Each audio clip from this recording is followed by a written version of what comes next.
অনেক দিন পরে গেছিলাম মামা বাড়িতে দাদার বিয়েতে। তো বিয়ের দিন বিকালবেলা আমরা হাঁটতে বেরিয়েছিলাম, তো পাশেই প্রাইমারি স্কুল। তো স্কুলটায় এত সুন্দর দোলনা লাগিয়েছে, তো আমরা সবাই ঢুকে অনেকক্ষণ মজা করলাম। বহুত দিন পরে দোলনায় দোল খেতে এত ভাল লাগছিল।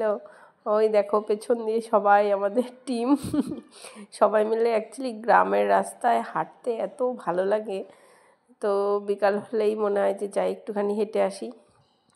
আর গেছি মানে বেরিয়েছিও বহুত বছর পরে। আর কি দেখি যে ছোট ছোট ছেলেমেয়েরা সব খেলাধুলা করছে, আর এই পরিবেশটা তো আমরা ভীষণভাবেই মিস করি। হ্যাঁ, বগুড়াটা অত বেশি শহরও না, কিন্তু এরকম খোলামেলা জায়গা নেই যে যেখানে একটুখানি পার্কের মতো ঘোরা যায়, কিংবা প্রাইমারি স্কুলগুলোতে এত সুন্দর পরিকাঠামো করা নেই। আর এই দেখো বিভিন্ন রকমের এখানে ঘোরার জায়গা ছিল। তো আমরা তো ফুল মোটামুটি, এটা কেউ বলবেই না যে পার্ক ছাড়া, এটা একটা প্রাইমারি স্কুল। তো এরকম কোনো জায়গাই নেই যেখানে একটু ছোট মানে ছেলে মেয়েদের নিয়ে মজা করা যায়, বিকালবেলা একটু ঘোরা যায়। তো এত ভালো লাগছিল কি বলবো তোমাদের। আর গ্রামের মানে একদম চারপাশে ফ্রেশ সেই ফুল মজা, সবাই মিলে ছোটোবেলার মতো।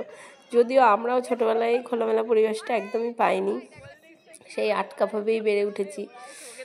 তো ভীষণ ভীষণ ভালো লাগছিল। এই দেখো সামনেটায় আবার এই যে অনেক রকমের ছিল, এরকম নতুনই করেছে এগুলো সব। কারণ প্রথমে যখন এসেছিলাম আমরা ছোটোবেলায়, যখন মা বাড়িতে আসতাম, তখন এগুলো ছিল না লাগানো, একদমই নতুন করেছে। তো তারপরে আবার আমরা বেরিয়ে পড়েছি একটু রাস্তায়। এই দেখো এরকম করে একটা রাউন্ড রাউন্ড ঘোরার।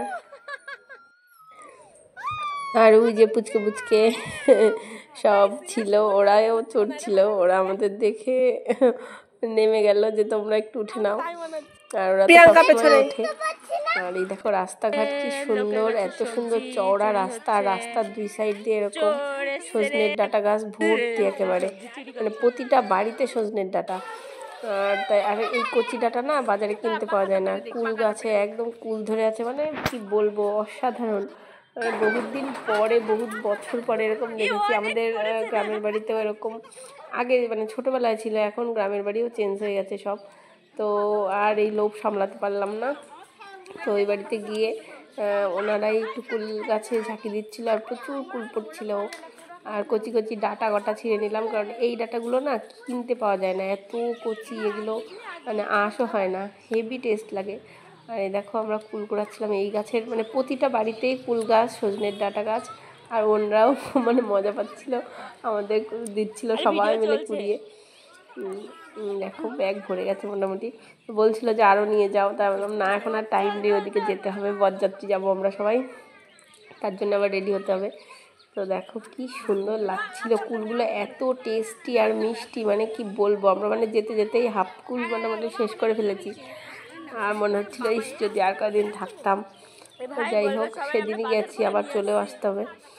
আর এইদিকে বাড়ি গিয়ে দেখি যে ওদের মোটামুটি রেডি করে দিচ্ছে। এখানে দাদার হলদি হয়েছিল, আর তখন আমরা সবাই খেতে বসেছিলাম, কিন্তু হলদিতে আমরা অ্যাটেন্ড করতে পারিনি। আর এদিকে মামা হলো সাঁওতালি ডান্স, তো এদিকে যে সাঁওতালি ডান্স হচ্ছিল। তো ওনারা এখান থেকে মানে পাশের গ্রামেই বিয়ে হচ্ছিল দাদার, তো সেই অবধি হেঁটে হেঁটে গাড়ি, টাটা সুমো, আর এদিকে টোটো করেছিল। আর তার সাথে এই সাঁওতালিরা সামনে, একদম সামনে নাচতে নাচতে গেছে, আর পেছনে আস্তে আস্তে আস্তে আস্তে করে গাড়িগুলো নিয়ে গেছিলো। আর এরকম করে খুব মজা হয়েছিল, মানে ভীষণ ভীষণ মজা। বহুত দিন পরে এরকম মামাবাড়িতে গিয়ে সবাই একসাথে মজা করলাম। আর সবার এখন ছেলে মেয়ে হয়ে গেছে, ছোট ছোট বাচ্চা কাচ্চা নিয়ে মানে কোথাও বেরোনোই হয় না।